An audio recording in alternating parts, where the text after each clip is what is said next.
I think intent. I think one of the reasons I've been able to curse maybe more than others is because I think humans are actually unbelievably good at having intuition around intent. And I think for a lot of people, they're like, if I had to bet my life on it, that's just a Jersey boy being Jersey boy, not somebody who's trying to use it to be, I mean, brother, like the other thing is the truth. Go watch my videos on YouTube that I posted in 2009, 10, 11. I get destroyed for cursing.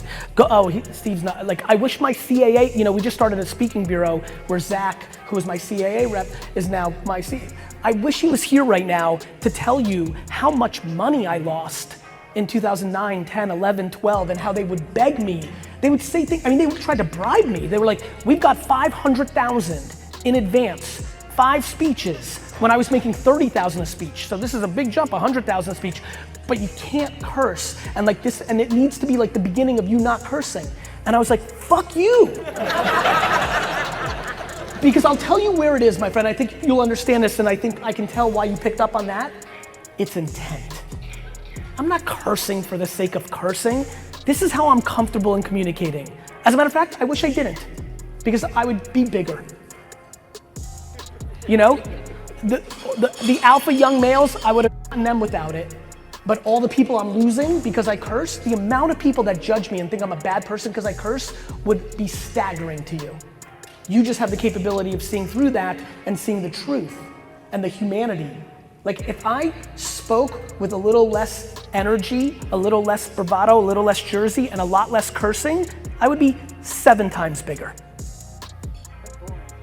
It's not about boring, just, it wouldn't be me. It just wouldn't, it's not even exciting. You can be better, like I watch a lot of stand-up comedy. You can, like there's great people who don't, it's just not my truth. It's, I don't know, to be honest, I so don't know what the fuck is going on out there because I can't hear anything. I don't know who speaks, guys, I've never seen Tony Robbins speak in his life, like I don't consume content.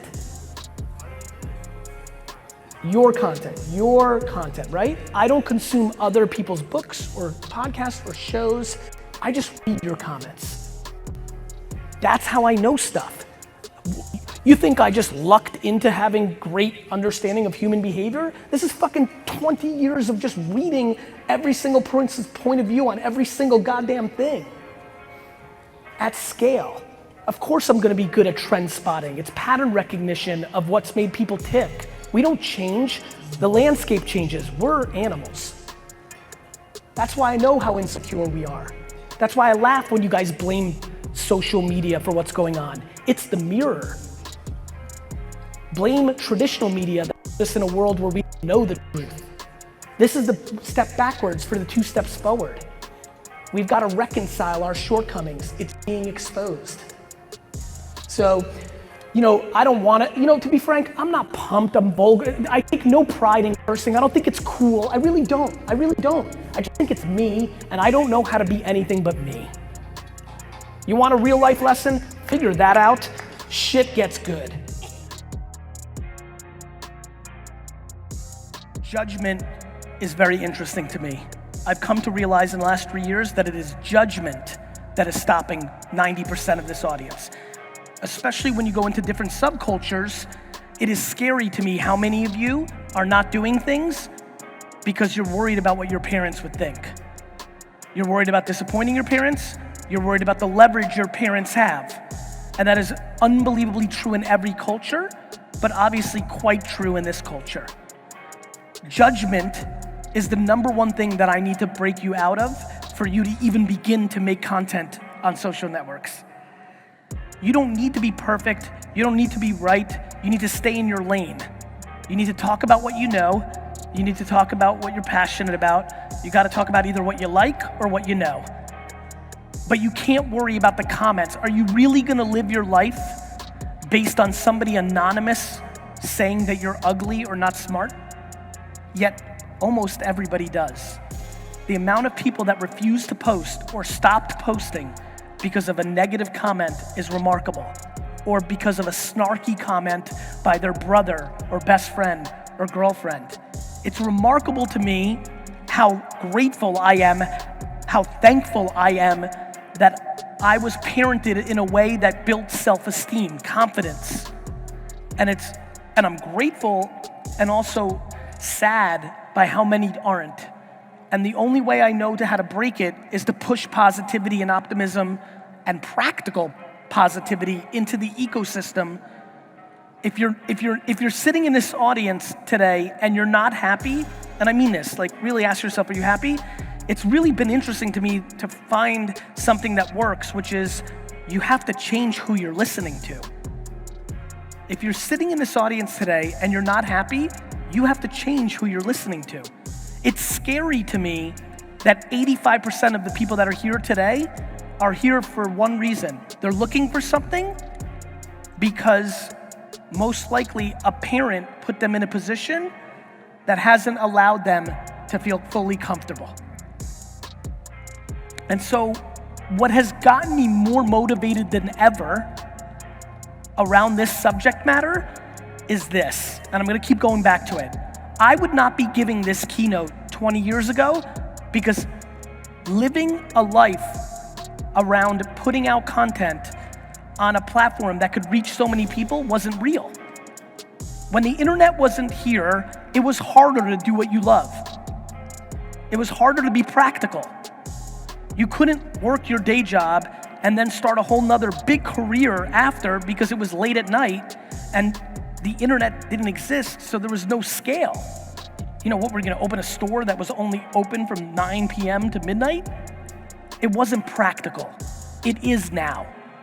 This is like, I wish everybody here understood, including me, how lucky we are to be living in a world where the internet is now a thing. Our grandparents didn't have these options. We must take advantage of this. And everybody thinks there's a right way.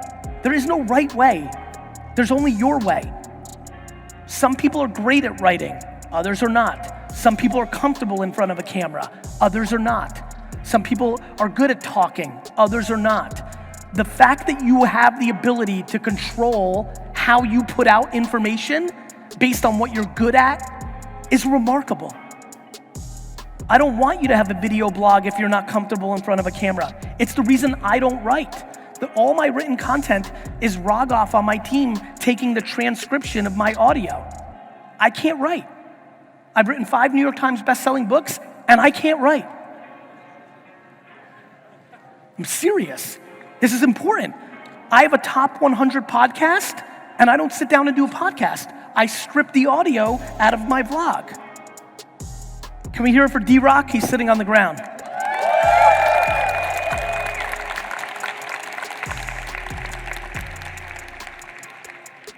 I deploy self-awareness and self-esteem to reverse engineer myself to put myself in a position to succeed.